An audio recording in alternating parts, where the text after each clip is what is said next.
Ang title ng i-share ko sa inyo ay Sundin at Igalang ang mga magulang. Okay? Ngayon ay Mother's Day. At pag-usapan natin kung bakit kailangang igalang ang magulang at kung paano maipakita ang paggalang at pag-ibig sa kanila. Okay? Ephesians 6 verses 1 to 3. Mga anak, sundin ninyo ang inyong mga magulang sa Panginoon, sapagkat ito ay matuwid. Igalang mo ang iyong ama at ina, itong unang utos na may pangako. Verse 3, upang maging mabuti ang inyong kalagayan at ikaw ay mabuhay ng matagal sa ibabaw ng lupa. Okay. Hanggang si anak ay nasa ilalim pa ng pangangalaga ng magulang, dapat sumunod. Sa West, sa Amerika, kapag ikaw ay umabot na ng 18 years old, pinahihiwalay ka na. Dito, 48 na,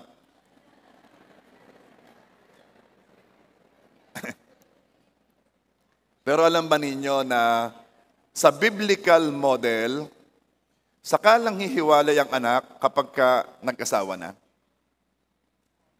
Sa biblical model. Hindi naman ibig sabihin na gano'n sa Amerika, yun ang tama eh. Pero ito, kasama man sa bahay o hindi nagbabagong utos na igagalang ang mga magulang hanggang sila ay nabubuhay. Iba ang pagsunod kaysa paggalang. Ang pagsunod ay kilos, ang paggalang ay attitude or tayo ng puso. Pwedeng sumunod si anak nang walang galang. Paano po yon? Sumusunod pero sa loob ay nagmamaktol. You will be amazed sa pangako ng Diyos. Walang sinabing reward sa pagsunod sa parents. Inutusan lang tayong sumunod sa magulang because it is the right thing to do. Subukan ninyong huwag sumunod. It is the right thing to do. Sa Tagalog, ito ang tamang gawin. Pero sa paggalang, may sinabing reward. May gantimpala sa paggalang. At ano yon? Magiging mabuti ang inyong kalagayan, mabubuhay ng matagal sa ibabaw ng lupa. Pastor, paano po ito? Hindi ko po sila maigalang Ay bakit? Kasi hindi po sila kagalang-galang. Okay, yes. At ating harapin yan. May mga magulang na hindi mabuti.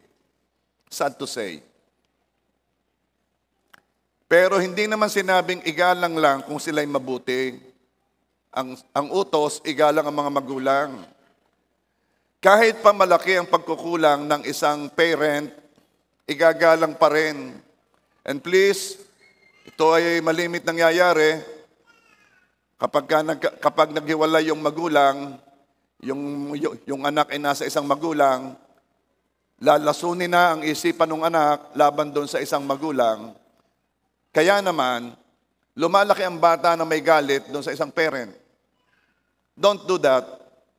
Sapagkat nilalagay ninyo ang inyong anak sa hindi magandang katatayuan dahil merong pagpapala and on the other hand, meron din namang sumpa kapag ang isang anak ay hindi gumagalang sa magulang. Kahit pa malaki ang pagkukulang ng isang parent, igagalang pa rin. Meron akong mga kasal na akong nagkakasal Siyempre, inaalam ko yung Okay, may na-attendan yata ako, hindi ko natanda.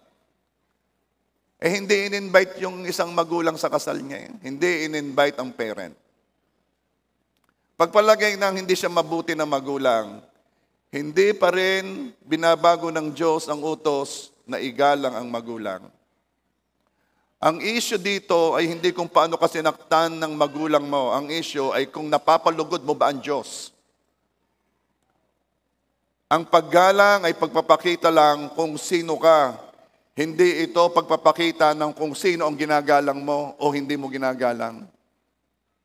Kapag ikay gumagalang, it shows who you are. It doesn't show who the person na dapat igalang is. No. Actually, ang kawalang galang ay hindi magbabago sa taong yon. Let's say hindi mo siya igagalang, hindi naman siya mababago dahil sa kilos mong yun eh. Pero ang paggalang ay maaaring maging susi ng kanilang pagbabago. Now, gusto ko rin naman ditong magkaroon ng kung talagang merong pang-aabuso, anak, ikay dapat lumayo. Kung merong abuse sa bahay, dapat kang lumayo. You don't need to stay in a place where you are abused. Saan ho ako pupunta? Talk with the people na pwedeng makapagpayo sa iyo. Pero still, hindi ibig sabihin at hindi ka sumusunod ay hindi ka gumagalang. Now, let's talk about yung mga yung average. Kasi hindi naman lahat ang mga magulang hindi mabuti. Majority mabubuti. Pag hindi ginalang ang parents, binibigyan mo ng access ang kaaway laban sa iyo. Ito ang sabi ng Kawikaan 30 verse 17. Ang mata na tumutuya sa kanyang ama at humahamak ng pagsunod sa kanyang ina ay tutukain ng uwak sa libis at kakainin ng mga buwitre. Anong ibig sabihin nito? Bakit mata ang tinarget dito sa mga tao, sa mga anak na hindi sumusunod sa kanilang ina o hindi gumagalang sa kanilang ama? Ang ibig sabihin nito, kapag ang anak ay ganon, yung batang yan, hindi na niya makikita kung anong tama.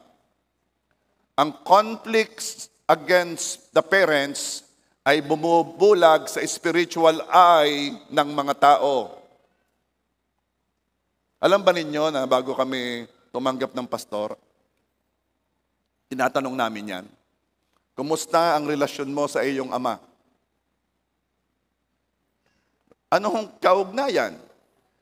Kapag yung taong yan ay meron pa rin conflict sa kanyang magulang, hindi siya pwedeng magpastor. Bakit? Sapagkat alam namin na yung kanyang spiritual eye ay maaapektuhan, hindi niya makikita ang katotohanan. At mamaya, napakadaling ilipat ng dalahin sa ama sa kanyang superior. Mamaya, yan ay galit na sa pastor na kumuha sa kanya para maging pastor. Kaya napakahalaga niyan. Hindi nila makita ang bagay na napakaliwanag sa iba kasi sila'y bulag. Walang spiritual insight, malimit, wrong decision.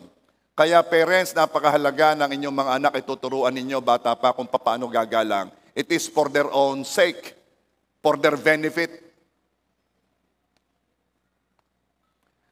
Pag hindi ginagalang ang parents, open door yan sa kaaway para mang-devour, mangain. May mga sakit na resulta ng hindi paggalang sa magulang. Even untimely death ay pwedeng dahilan ng hindi paggalang sa magulang. Kaya parents, kung mahal mo ang iyong anak, tuturuan mo yang gumalang sa iyo. Dahil merong mga sumpa sa mga taong hindi gumagalang sa magulang. Okay. Bukod sa iniutos ng Diyos na dapat igalang ang magulang, though this is enough reason para igalang sila, bakit pa natin igagalang ang ating ina?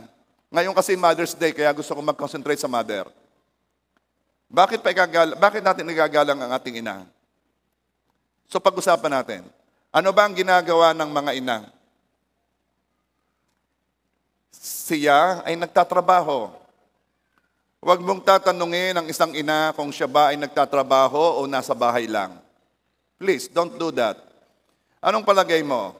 Pag nasa bahay, hindi nagtatrabaho? Maraming ina ay mas pagod pa kaysa sa ama. Maraming ina na nagtatrabaho sa bahay ay mas pagod pa kaysa ama na nagtatrabaho sa labas ng bahay. Sila'y nananahi. Ewan ko kung inabutan ninyo ang inyong ina na nagsusulsi o nananahi. Ngayon yata hindi na ano? Pero nung una, almost lahat ng mother marunong manahi. Sabi sa Kawikaan 31 verse 13, masigasig siyang humahabi ng mga telang linen at lana. And verse 19, siya rin ang gumagawa ng mga tela upang gawing damit. Of course, ito ang context ay yung noon, yung kultura noon. Pero makikita natin ang context. Si inay, si mama, si mami, si mama ay marunong sa buhay. Madiskarte. Ina-anticipate niya ang need ng family. Kawikaan 31 verse 21. Hindi siya nag-aalala, dumating man ang taglamig, dahil may makapal siyang tela para sa kanyang pamilya. Ina-anticipate niya yung need. Ewan ko, pagka kami may pupuntahang malalamig, si Melody, dala lahat ng mga sweater, jacket, lahat kami. Ayaw namin magdala Pag lagi na magsya-sweater, ipipilit yan, basta dala na. Ay di, kung ayaw niya isuti, wag. Mas maganda pag nangailangan meron. Yan ang mga karakter ng mga ina. Ina-anticipate niyang need ng family. Verse 22. Kawikaan 31 verse 22. Siya na rin ang gumagawa ng mga kubrikama. Ay ngayon ibinibili, pero sa context noon, ang mother talaga ang gumagawa nito. At ang kanyang mga damit ay mamahalin at magaganda. Anong ibig sabihin? Aba, smart manamit si mami. Ano pa? Pag-usapan natin. Siya ang namamalengke. Pastor, yung mga sinasabi ninyo, yan parang hindi ginagawa ng aking inay. Okay. Kawikaan 31 verse 14. Tulad siya ng barko ng mga mangangalakal, nagdadala siya ng mga pagkain kahit galing pa siya sa malayong lugar. Naalala ko noon hi mother, pupunta kami sa Manila, may apartment doon kami, naroon ang mga kapatid ko, kami lumuluwas pag Saturday o Friday yata. Alam mo, naalala ko yung luwas Nung ako high school, umattend ako ng convention ng nag-uusap-usap kami, mga estudyante kung saan school. Tinatanong kung napunta ko ng Manila, sabi ko oo, kami sa ninaluwas kami, abay tawanan nung sinabi ko luwas. Yung palang luwas talagang probinsya. Hindi ko naman alam kung ba't sila natawa. Pero now, I learned to embrace our masarap ang lumuwas. Saan ka alay luluwas sa lipa? Alay hindi ang luwas lampas ng lipa. So, lumuluwas kami, naalala ko noon, may dala kaming mga gulay. May dala kaming gulay. Hindi ka naman pag ikaw igadi binatilyo, na nakakahiya namang may dalang gulay. Tunay naman. Siya'y namamalengke. Siya'y naghahanda ng pagkain ng pamilya. Kawikaan 31 verse 15. Maaga siyang gumigising. Pastor, saan ka ninyo nakita yung mga verse na yan? Yung aking inay hindi maagang gumising Maaga siyang gumigising upang ipaghanda ng pagkain ng kanyang pamilya. At upang sabihan ang mga babaeng katulong ng mga dapat nilang gawin. Oo, nagmamanage siya ng bahay. Kaya yung mga mother, ilaw yan ng tahanan Pagka brown out, silang ilaw. Ano ibig sabihin? Nagpapasaya sa bahay. Ang mother, they make the house a home. Kaya yung mga detalyeng yan ang nagpapagawa sa isang tahanan na sa isang bahay na maging tahanan Minamanage niya ang household. Alam niyo, pag wala si Melody sa bahay, ako'y magugutom Pati si na Melody at sina Denise at sina Yayan. Pero si Yayan marunong na yata ngayon. Luto lang yan ng luto ng mga dilata. Pag wala si Melody sa bahay, walang magpiprepare ng aming pagkain. Aalis, may pagkain sa rep, iinit ninyo. Alam mo, iintayin ko pa rin siyang makarating. Mahirap mag-init. Pagkaluto niya, magtatawag na, kakain na. Akala mo kayo bababa agad kami? Mga ilang minutes yun.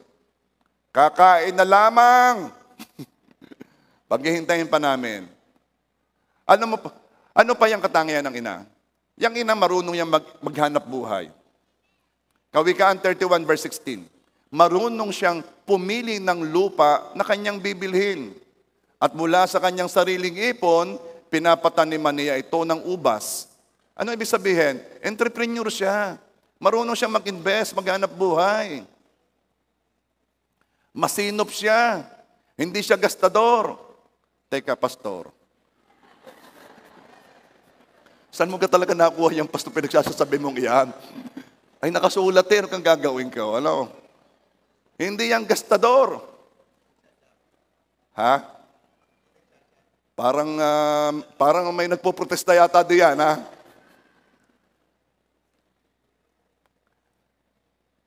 May ipon para pag may dumating na opportunity ay may panghanap buhay. Yung iba kasi hindi malaman kung ba't sila nag-iipon. Kaya wala silang motivation. Mag-ipon ka para pambili sa sasakyan, meron na ho. Mag-ipon ka para makabili ng bahay, meron na ho. Okay, mag-ipon ka para pag may dumating na opportunity, ay meron kang pera. Ano pang ibig sabihin? Ang sabi dito, marunong siyang pumili ng lupa na kanyang bibilhin. Alam mo yan yung mga opportunity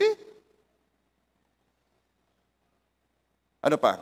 Kawikaan 31 verse 18. Magaling siyang magnegosyo at matyagang nagtatrabaho hanggang gabi. Aba, yung aking kapatid, yung ATM, magaling yung magnegosyo noon. Yan napunta sa Thailand, sa Bangkok. May dala iyang mga damit na Bangkok. Nung una'y usong-uso yun may mga dala yung alahas. Aba, nagbebenta yan. Sa laki ng kinita niyan. Pero, hindi man lang ako napashuttle ng mga panahong yun Hindi, magaling maghanap buhay yan. Maraming ina ay kasisipag. May mga sideline. Hindi ko na alam ang mga sideline ngayon Nung una yung mga Natasha pa. Meron pa mga Natasha ngayon. Mga Avon. Meron pa rin Avon? Ay panahon pa ng ina yung Avon na yan Boardwalk. Meron pa ano yung plastic? Ano yung mga plastic? May Tupperware pa rin ngayon? Okay. Sa sisipag ng mga lagi iyang may pangbenta. Pag may dala yung insurance, may dala iyang, pag wala kang binili, talaga maglalabas ng tusino. O rin na lamang. Ano kaya? Tusino. Napaka nila. Maraming ina ay gumagawa ng mabibigat na trabaho. Hindi ko malimutan itong mami itong inay ni Pastor Dex. Nasaan kasi Pastor Dex? Oo, si Imideng. Nariyan si Pastor Dex. Hindi ko makita si Pastor Dex. Si Mideng. Hindi pala. Lola ni Pastor Dex, yung Nanay Adorasyon. Sama pa sa pamimitas ng kalamansi, ay katanda na. Gustong magtrabaho. Si Cora, nariyan ko si Cora. Sister Cora, nandiyan ka. Wala. Absent si Cora? Imposible. Si Cora, absent? Anyway, kung naririnig mo ako, Cora, nasaan ka man? Ang inay niya, si Nanay Lusing, nagkukwento lagi sa akin, noong siya bata-bata pa, nagtitinda siya ng tuyo at ng palamig sa palengke para makatulong sa pamilya. Maraming ganyang istorya. Hindi ko nakikilala ang inyong mga mothers, pero I know you have stories kung papaano ang iyong ina ay talagang nagtrabaho para maidagdag sa gastusin sa bahay. Hindi natatapos ang trabaho ng ina. Ang sabi ng ina, nagbuntis. Ang sabi niya, alam mo pala yung pagbubuntis, medyo mahirap din pala yan. Parang ang pagkakabigat-bigat ng dala niyo. Ang sabi nila, pag nakaanak, ay mas maginhawa na. Ay nanganak. At doon nagsimula ang mapuyat. Kasi gumigising sa gabi para magpadede at magpalit ng diaper. Ito kasi si Melody, napakabait eh. Ako hindi niyang ginigising eh. Siya lahat. Ayaw niya akong gisingin. Hindi ko malaman kung ginigising ako, hindi ako magising. Pero ayun na sinasabi niya sa akin eh. Siya daw lahat ng nag-alagad sa aming 12 anak. 2 lang po. Nasa online, baka maniwala. Ang sabi ng ina, pag ya'y natutong lumakad at mag-toilet sa pati, ay mas madali na. At nagsimula na siyang humabol ng humabol. Ang sabi ng ina, mas madali na pag natuto ng kumain ng kanya. At doon nagsimulang magkalat at mag-amusin. At linis-kilinis si mami. At ang sabi ng ina, hayain na, ilang taon na lamang at papasok na. Mas madali na pag nagsimula ng pumasok. At doon nagsimulang maghatid sa school. Magturo ng assignment. Maggawa ng mga projects. Maghanap ng mga pinahanap ng teacher. Mga teacher naman, wag naman kayong tuong madadaming assignment. Nahihirapan kaming mga magulang. At ang sabi ng ina, ay, pag ito'y nakatapos ng pag-aaral at nag-asawa, mas madali na. May asawa na may anak na at doon nagsimulang mag-alaga ng apo. Ang trabaho ng ina ay hindi natatapos. Palakpakan nga natin ang mga ina.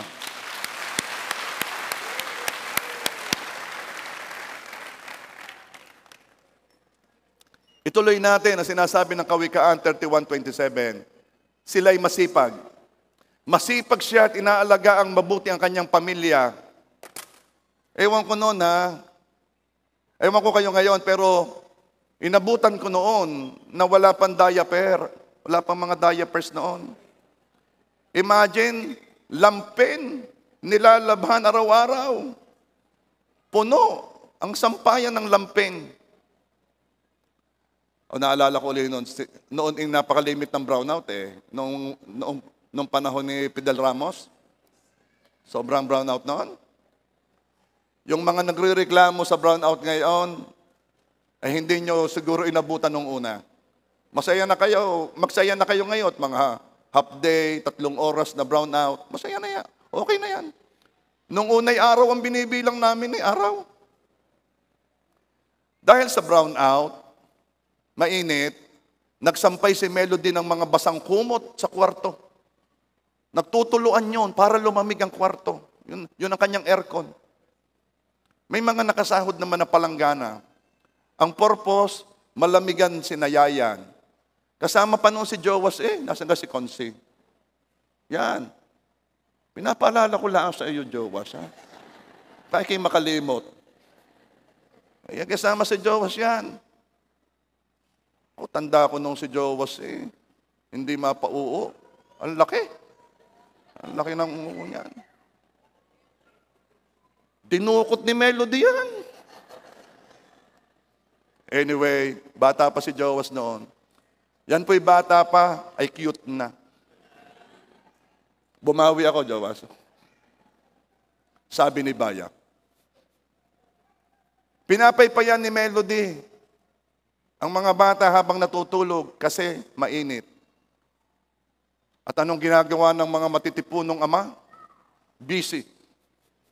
Saan? Di ko natanda. May teacher na nagtuturo sa kanyang klase ng katangian ng magnet. Ano? Alam niyo naman ang magnet ano? Sa sunod na araw ay nagbigay ang teacher ng quiz. Ang unang tanong, ang pangalan ko ay nagsisimula sa letter M. May 6 na letters at pinupulot ko ang mga bagay. Ano ako? Kalahati ng klase ay sumagot. Mother. Wala nakakuha. Next. Sabi nung aking kaklase, nag-reunion kami ay napakahusay magbiro. Lagi nagpapatawa. Sabi daw niya sa kanyang magulang, Inay, gusto ko paglaki ko, ako'y maging stand-up comedian. Sabi daw ng kanyang inay, wag na't baka pagtawanan ka lang.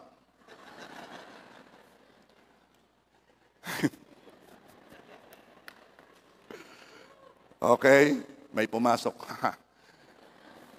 May tatay na ipinapaliwanag sa 4 na taong anak, 4 years old na anak, ang kahulugan ng kasal. Paano may papaliwanag sa bata yan? So, kinuha ng ama ang wedding album nila sa pag-aakalang makakatulong ang mga pictures para maipaliwanag ang nangyari noong ikinasal sila.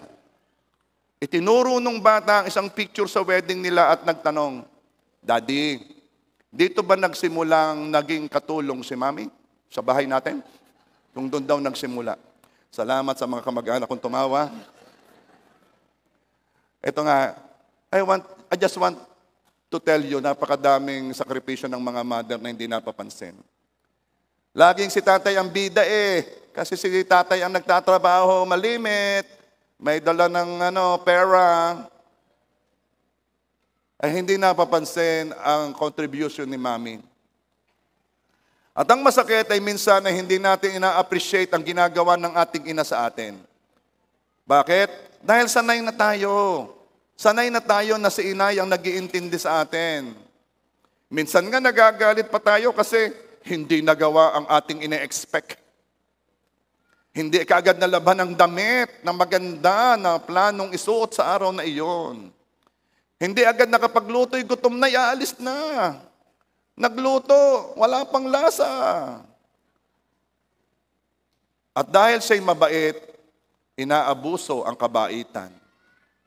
Minsan hindi na alam ng mga bata, nang sagot nila ay paiwarang na. Naku, hindi yata alam sa online yun. Yung medyo baluktot ang sagot. Mga bata, napaka-unfair naman na mas mabait ka pa, mas pasensyoso ka pa sa kaibigan mo kaysa sa inay mo. Kababait sa kabarkada. Baka naman ikinahihiya mo pa si inay sa mga kaibigan mo. Kasi si inay mo hindi nakapag-aral at hindi katulad magdamit ng mga mothers, ng mga friends mo. Shame on you. At kung matanda na si inay mo, love her patiently. Baka kapag paulit-ulit na ang kwento, ay nayayamot ka na, ay yan na naman eh. Baka hindi na masyadong malapitan kasi hindi na mabango. Baka kapag intindihin na, pinapasa-pasahan na ng mga magkakapatid, o ikaw naman, ako'y pagod na din eh. Pagpatuloy natin. I pray walang tamaan. At kung may tamaan naman, I pray tamaan talaga. Siya'y nagsasalita ng may karunungan. Kawikaan 31 verse 26. Nagsasalita siya ng may karunungan at nagtuturo ng may kabutihan. There was a preacher named John Wesley.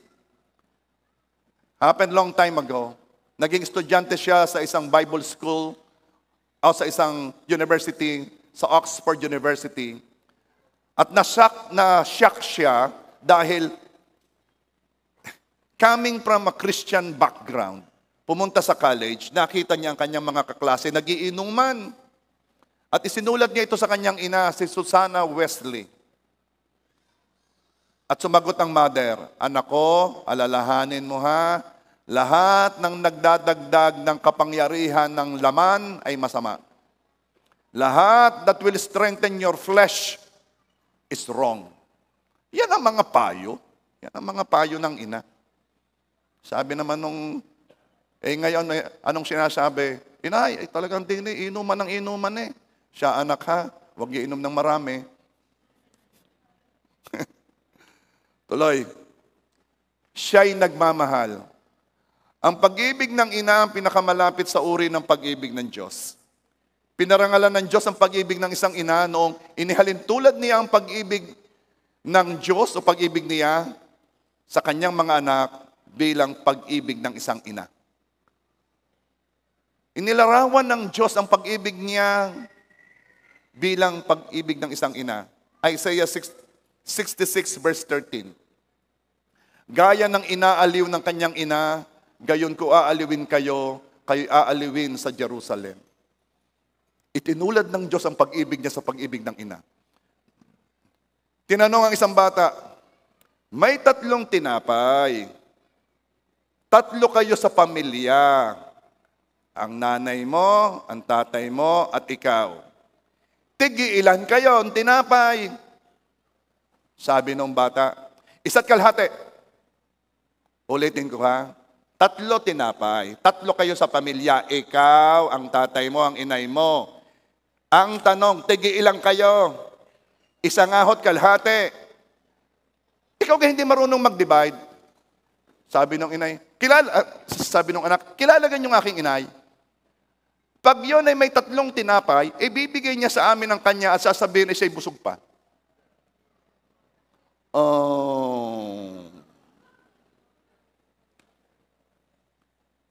May biyaya sila ng kakaibang pagmamahal sa anak. Tatanggapin niya ang bigay ng isang anak para ibigay sa isang anak na mas nangangailangan. Usually kasi ang mga anak hindi pare-pareho yung mga gayan. Yung isang nangangailangan, yun mas kinakampihan lagi ng ina. Bigay ng bigay yung isang anak. Yan sa inyo ha. Huwag niyo yan kung ano gagastusin niyo ibibigay. Di yan sa akin, yan gastusin ninyo ha. Oo, anak. Pagkaalis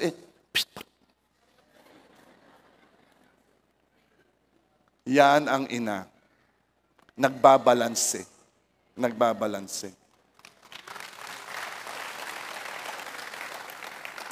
Ba't doon kayo pumalakpak? Klase naranasan ninyo. May isang ina na may 12 anak. Ang tinanong, sino ang pinakamahal mo sa kanila? Yung may sakit hanggang sa siya'y gumaling at yung nasa malayo hanggang sa siya'y umuwi. Naalala kong inay noon pag may uuwi sa aking mga kapatid, nag-LBM. Na ano siya? No? Kasi may dadating na anak. Gayon nga pala. Kami ngay dadating lamang yung apo.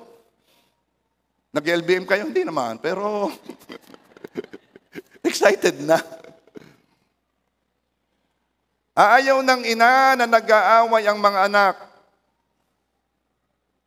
Nais makita ng ina na ang kanyang mga anak ay nagmamahalan at nagtutulungan. Hindi ko malimutan, kasi ako'y nagtataka kaya hindi ko malimutan. Nasiraan ang sasakyan ko sa San Jose. Ay di, alam naman ninyo ako, pag nasiraan ang sasakyan, ang alam ko lamang ay magbukas ng hood. Yun lang. Dahil yun lang ang nakikita ko nagbubukas ng hood. Ang sunod, di ko na alam. Ay sinundo ako ni Bod nung panahong yon. Nakita ko ang inay nung ako'y dumating at nalamang sinundo ako ni Bod. Naiyak ang inay. Napaluha. Iniisip ko kung bakit Lately ko lang na-realize na pag-isip-isip, hindi malimit makita ng inay na mangyari yon. Kaya sinapayak, yang mga inay, ang gusto niya nagmamahalan ng kanyang mga anak. Kaya kayong mga anak, wag naman kayong mag-aaway tapos ipapakita pa ninyo sa inyong inay. Nasasaktan sila. The sacrificial love of mothers. Ina na willing ibigay ang anak, wag lang masaktan. Remember, yung 2 inang nag-aagawan sa bata, pumunta kay Solomon. At sabi kasi sabay ng anak, yung isang anak ay namatay. Sa kagustuhang magkaanak, kinuha niya yung isa at sinabing yun ay kanya. Heto ngayon, paano mapapatunayan? Yun naman nung una pa, kaya walang DNA, walang ano-ano. So, nagpunta sila kay Solomon. Sabi ni Solomon, madali yan. Ipahati. Ibigay ang kalahati sa isa, ibigay ang kalahati sa isa, para fair. Yung tama ang hati yung gitnang-gitna. Ang sabi nung hindi tunay na ina, ay sige, payag ako. Ang sabi nung tunay na ina, kanya na. Kanya na. Ang tunay na ina ay willing magsakripisyo, huwag lang masaktan ng anak.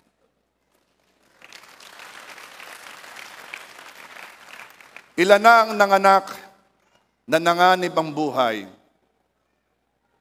Tulad nung ipinanganak ni Ate LB si Jowas, 50, sino ga? Si Frances. Nasaan si Frances? Wala dito? Hindi nga, tipapaalala ko lang kung ano. Nasa labas, baby. Naalala ko noon kami nasa ospital, ang Ate LB nag-50-50. Sabi nung doktora ang Ate LB daw nagdideliryo, nagsasalita ng kanya. By English. Siya sabi ko, siya Ate LB, hindi na ikaw yon. English Anyway, nag-50-50 yan noon. Ilan na ka? Hindi ko kasi alam, kaya ang naano kong mga example, yung mga alam ko lang siguro may alam kayo o baka ang mother ninyo na there was a time na sa panganganak hirap na hirap. Naalala ko, sabi ng tatay, ang tatay kasi nag-asawa ng bata pa, wala pang alam sa buhay. Ang sabi niya, maling-mali pa ang kanyang mga values. Hindi pa siya handang mamuhay ng may asawa. Pero sabi niya, natauhan daw siya nung makita niya ang inay na naghihirap manganak sa panganay. Lahat tayo ay laging may maalalang pagsasakripisyo ng ating ina para sa atin. Di ka? Siguro pag nag-usap tayo, meron kayong masasabi, pagsasakripisyo. Si Sister Linda, na taga Masaya, makikikaway po, Sister Linda. Yan. Kayo po. Makikitayo nga. Yan. Siya po ang kasi maagang nabalo, nagtaguyod sa kanyang mga anak para makapag-aral, para lumaki ng maayos. Ilan po ang inyong anak? Ilan nga yon? 7 anak. Yan po'y naghanap buhay, naglalako ng mga paninda kung saan-saan, nag-aalaga ng baboy para maitaguyod ang kanyang mga anak. Napakadaming mga, palakpakan po natin ang Diyos sa buhay. Lagi tayong may maalala na pagsasakripisyo ng ating ina para sa atin. Naalala ko noon, ang aking inay, siya hindi healthy. Payat siya noon because of lungs problem. Kaya bumibili siya ng Nido at ng Ovaltine para manaba. Alam niyo ang ginagawa ko? Akong umuubos. Kasi pag nagtitimpla ako sa baso ng Nido at Ovaltine, wala nang space sa tubig. Hindi lang masabi ng inay na, ay, hayaan na naman niyo sa akin. Kayo nung ipagkalalakas na hindi masabi. Si inay naman ay hindi karamihan ng pera. Pero nung ako'y humingi ng pera, ako'y college, kasi gusto kong pumunta sa Baguio. At mamasyal kasama ang mga kaklase ko noong college. Ay inilabas sa ilalim ng kanyang mga damit, kumuha ng $50. Pinagkatago-tago para sa emergency. At ang pagpunta ko sa Baguio, emergency. At ibinigay niya ito sa akin, at ako naman ay pabagyo-bagyo pa, hindi na kinakapa ang ina. Baka kayong mga bata, kaya ko ito sinasabi, para magising kayo ha. Kayong gagaya sa akin. At ang mother ay tahimik niyang nararamdaman ang pain na dinaraanan ng kanyang anak. Ang mga mother, hindi yan nagsasalita, pero nararamdaman niyan ang pain na dinaraanan ng kanyang anak. Naalala ko noon ako ay mag-high school sa Lipa, sa Lasal. Galing ako sa Namunga Elementary School. So it's a big step sa akin, Alam mo yung ina, hindi yan napunta ng school ng except doon. Pumunta siya sa first day nung ako nandoon. Hindi ko nga alam Kasama si Ate Sally. Alam mo kung bakit? Para kausapin ang principal. At sabihin, yung pong aking anak, nag-i-stammer po iyon. Ngayon, nag-aalala siya, baka ako'y mabuli. Nag-i-stammer po siya nagagayon. Concern na concern. Hindi natin alam na ang ating ina ay nararamdaman ang pain ng kanyang anak kahit hindi sabihin. Hindi ko naman masabi mo, kayo mag-alala na hindi ako mabubuli dito, tatamaan yung mga sa akin. Pero nakita ko ang inay nandoon. Just to explain to the principal my situation. Tanda ko nung bata pa ay may lagnat kami. Alagang-alaga kami ng inay. Ramdam na ramdam ang pag-ibig. Pag-ibig galing sa aking ina na hindi nakaranas ng pag-ibig ng isang ina kasi baby pa lang ang aking inay ay namatay na ang aking lola. Wala siyang ina. Pero kahit hindi siya nakaranas ng love ng ina, naiibigay niya yon. Hindi ko na ibalik ng husto ang pag-ibig na nararapat. Ay, tubig. Ba yan? Kaya ate, kailangan ng inner healing.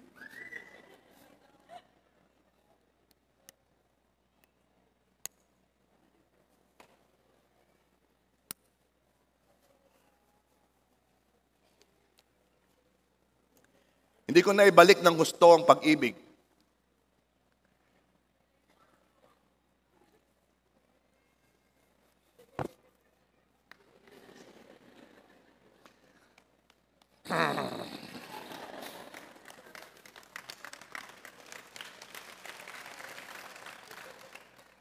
Na nararapat para sa aking inay.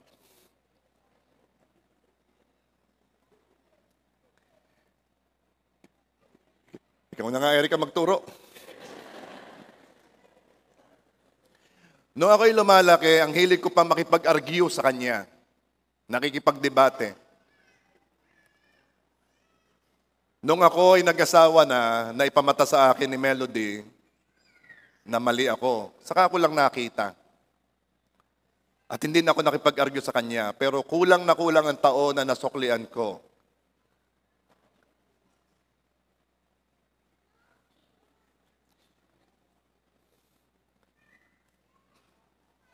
Magaling pa'y Father's Day na lamang ang ating ini.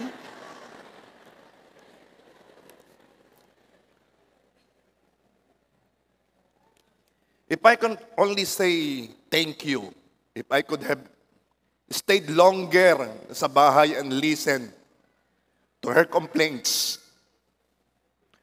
Pero hindi na eh. Kayo na nandito pa ang mother ninyo, show love to them. Kampihan nyo palagi. Listen to their stories. Give them money. Huwag nyo laging ututan. Isama ninyo sa inyong lakad. Huwag lagi ninyong iwan. Ipagmalaki ninyo ang inyong ina. Sabihin ninyo through words and actions na mahal ninyo sila. Hindi, Pastor, hindi na Mr. Pang sabihin nyo, alam na yun ni inay. Pinakita ko naman. Hindi ko na kailangan sabihin. Bakit di mo sabihin? Hindi ako sanay eh. Hindi ako komportable. Hindi uso sa amin na nag-I love you. Ay di magsanay ka. Hindi mo kailangan sanay para sabihin. Sabihin mo pa rin kahit hindi ka sanay. Hindi ako sanay ng payapos-yapos. Hindi yun sanay sa amin. Hindi yun uso sa amin. O, di simulan mo. Kung talagang ikaw ay uncomfortable, mumano ka man lang. Pag nakita kayo at bago umalis, mumano ka man lang. Hindi ko malimutan na sabi ni Brother Aldo eh. Narito ka ba, Aldo? Okay. The only time he kissed his mom, kasi nasa church eh. Inutusan ko talaga, puntahan ninyong inyong ina at inyong halkan. Ang sabi niya, yun daw ang unang beses na hinalkan niya ang kanyang ina bago mamatay. Dahil after that, ay nawala ng kanyang mother. A woman needs to hear those words. Yung I love you, inay. Mga anak, mga asawang lalaki, yung iyong asawa, yan ni mother din. We have to say it. Dahil ang I love you mo sa libingan ay walang kadating-dating. Mag-I love you ka man doon. I want to end this with what happened on Holocaust. Alam niyo yung Holocaust, ano? Noong inipon ni Hitler ang mga Hudyo sa Europe, inipon para ano? Para patayin. Systematic murder. Kinukuha lahat ng mga Hudyo. Apelyido pa lang alam na pag Hudyo eh. Isasakay sa tren, dadalhin sa concentration camp. At doon ay utay-utay, unti-unti na pinapatay. At ito ay istorya ni Solomon Rosenberg and his family. Inaresto ng mga German si na Solomon Rosenberg. Kasama ang kanyang asawa, ang dalawa nilang anak, si Joshua at si David. Kasama rin ang kanyang ina at ang kanyang ama. Dinala sila sa Nazi labor camp. Anong kasalanan nila? Ang kasalanan nila, sila'y Hudyo. The rules sa labor camp ay simple. Basta't nakakapagtrabaho ka pa, may karapatan ka pang mabuhay. Pag hindi mo na kayang magtrabaho, papatayin ka na. At paano sila pinapatay? Pinapipila sila, akala mo'y tupa. Then pinapapasok sa isang chamber at yun ay gas chamber. Magbubukas na doon ng poison gas, patay na yon at kukuhanin na lamang ulit ang kumukuha yun ding mga Hudyong nasa concentration camp para sunugin somewhere there. Kapag hindi na kayang magtrabaho.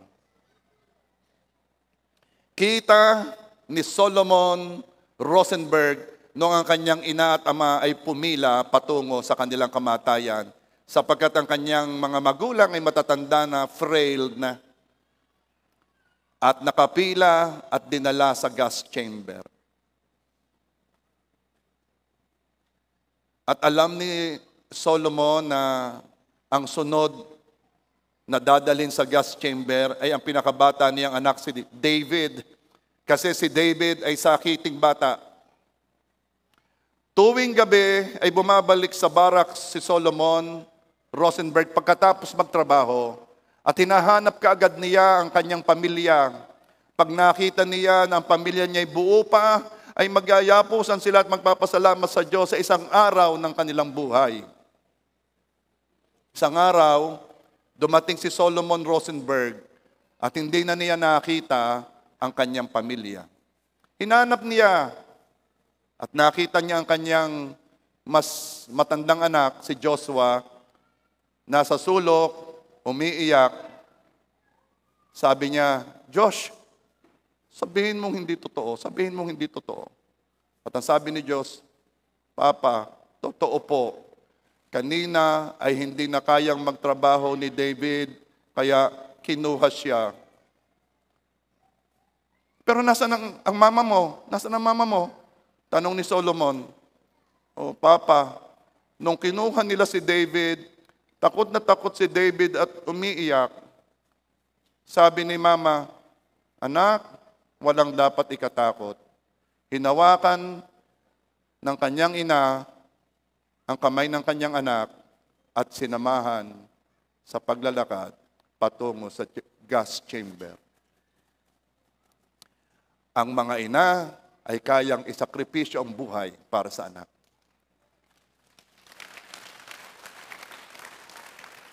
Kaya may special na araw para sa ina.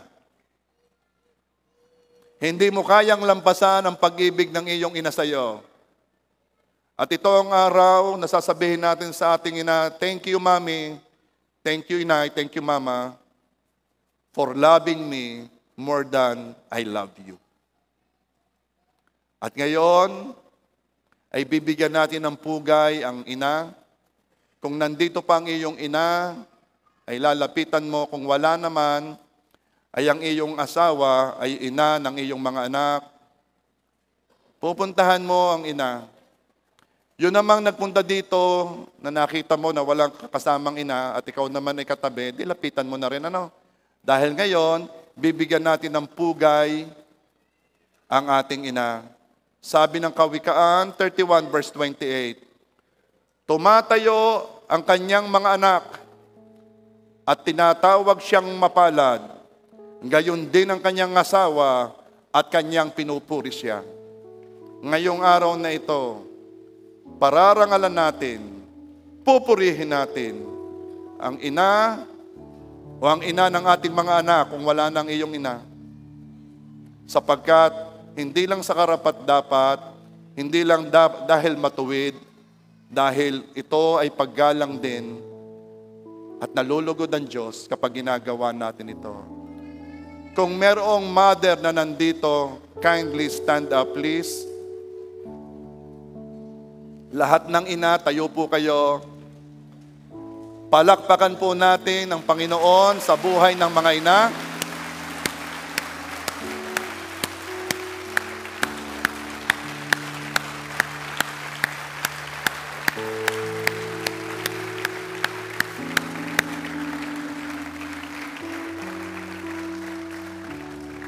Mga anak, lapitan ninyong inyong ina.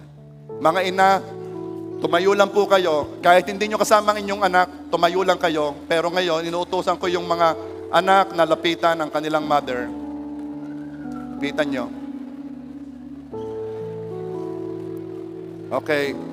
Ngayon, sige, kung medyo malalayo ay lapitan mo. Ngayon, marami diyang nakatayong ina na wala ang anak. Kung ikaw naman na anak ay nandito, wala ang iyong ina, kabayan mo o lapitan mo, magpasalamat, purihin mo yung mga mother na yan, kabayan mo lang, sabihin mo lang, Happy Mother's Day. Sige, lapitan mo. Wow! Happy Mother's Day! Anong kanta? Anong kanta?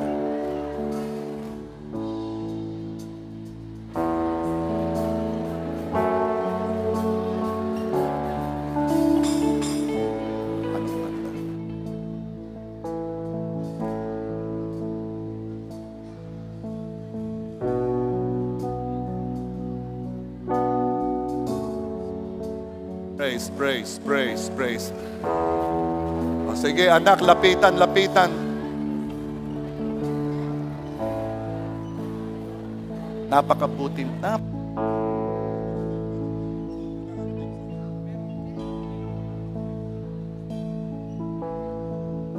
Mama, kumusta na di na tayo laging nakikita?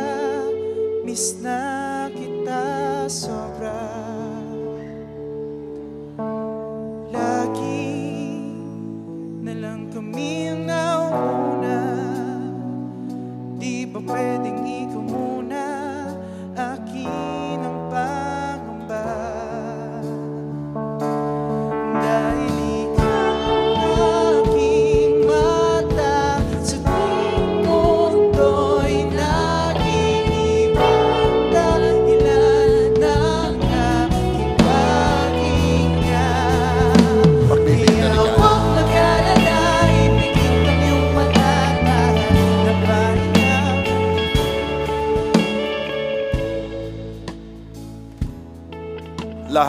lahat ng ina, lahat ng inay, alam kong napakadami ninyo.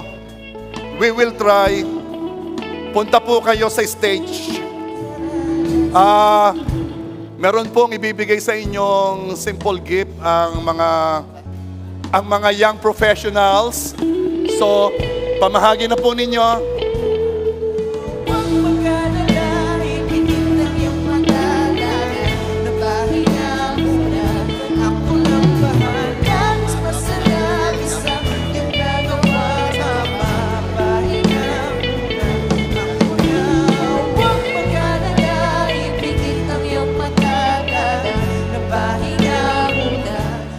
Okay, mga nag-a-appreciate sa mga mami sa lugar na ito.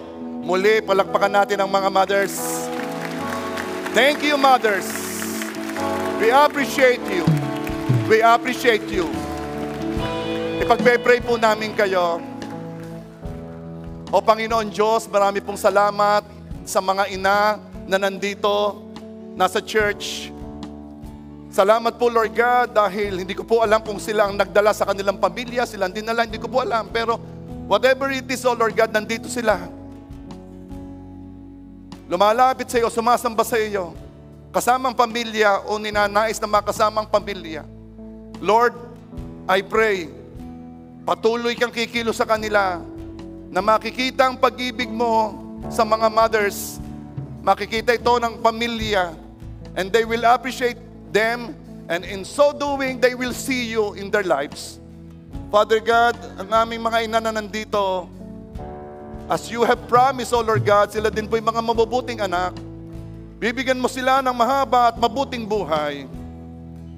Ano mang mga gawa ng kaaway, sakit karamdaman ay hindi ko pinapaintulutan sa bawat isa na nandito.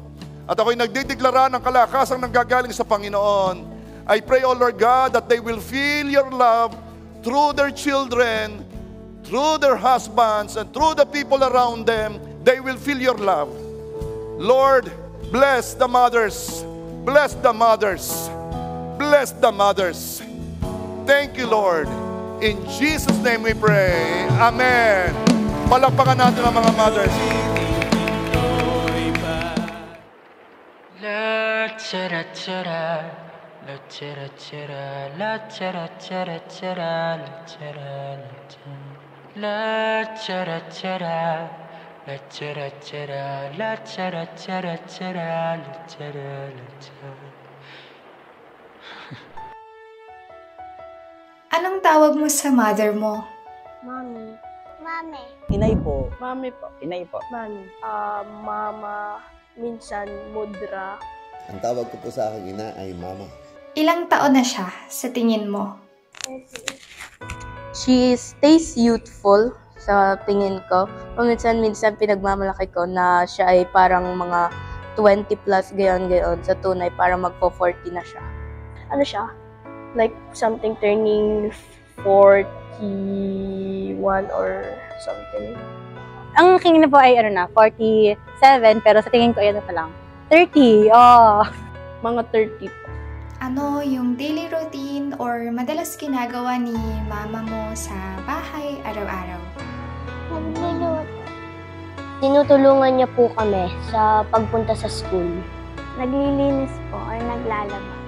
Kagising namin, nagluluto, inaasikaso kami, ganyan. Tapos, aalamin niya lahat ng kailangan namin, ganyan. Maganda siyang kumanta. Habang tumututog yung tatay ko, nakaparibig kami manak habang siya kumakanta. Ang madalas niyang gawin ay naglo-laundry o naglalaba.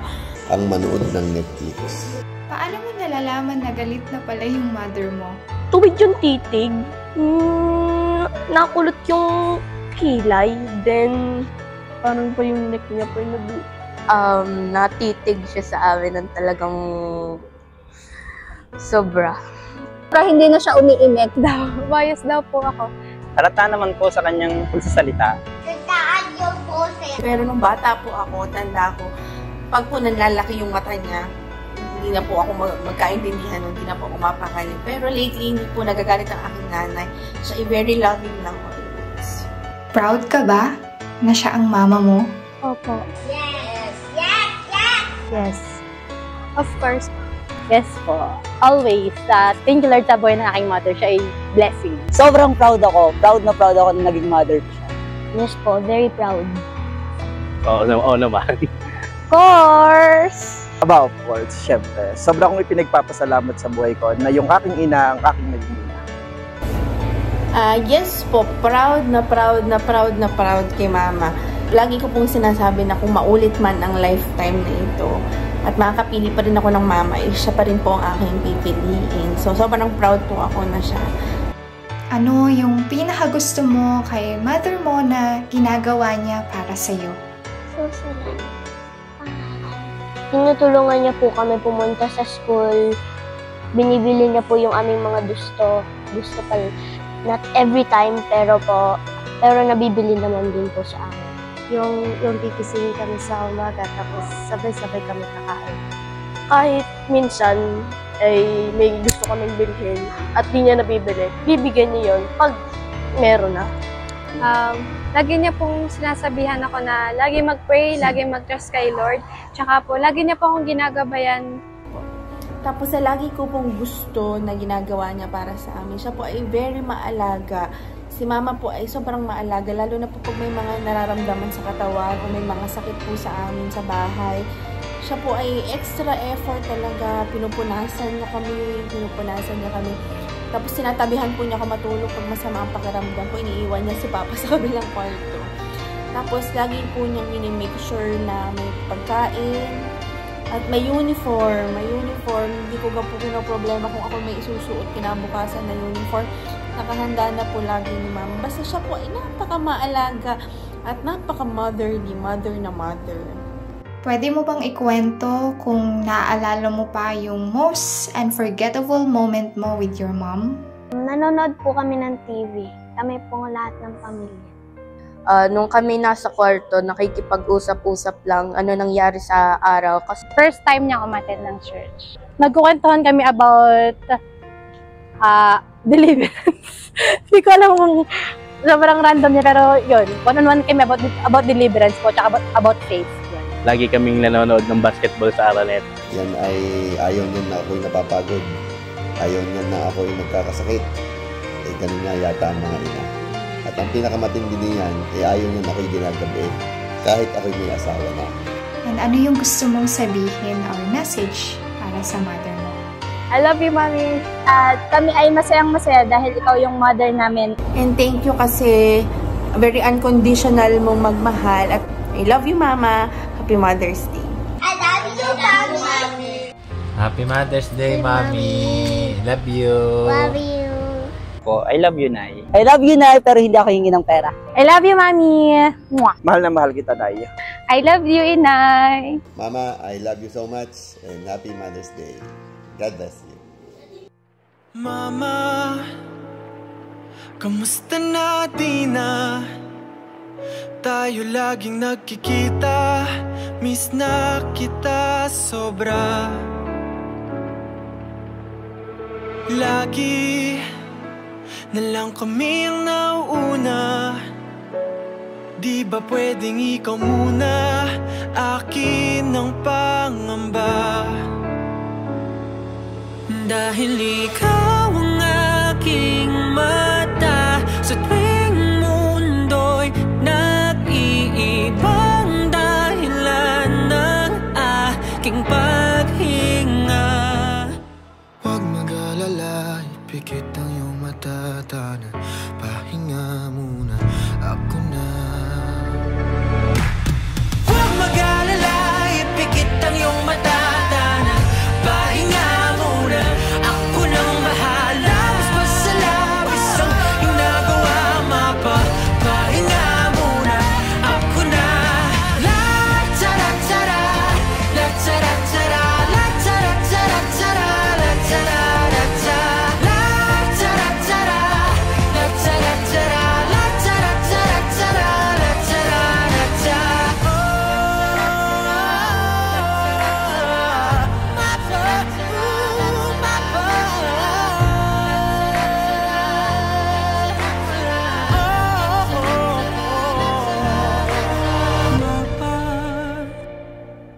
Pahinga muna, ako na. Father God, thank you sa araw na ito. Salamat po, Lord God, sa pagpapaalala sa amin ang gift ng Mother.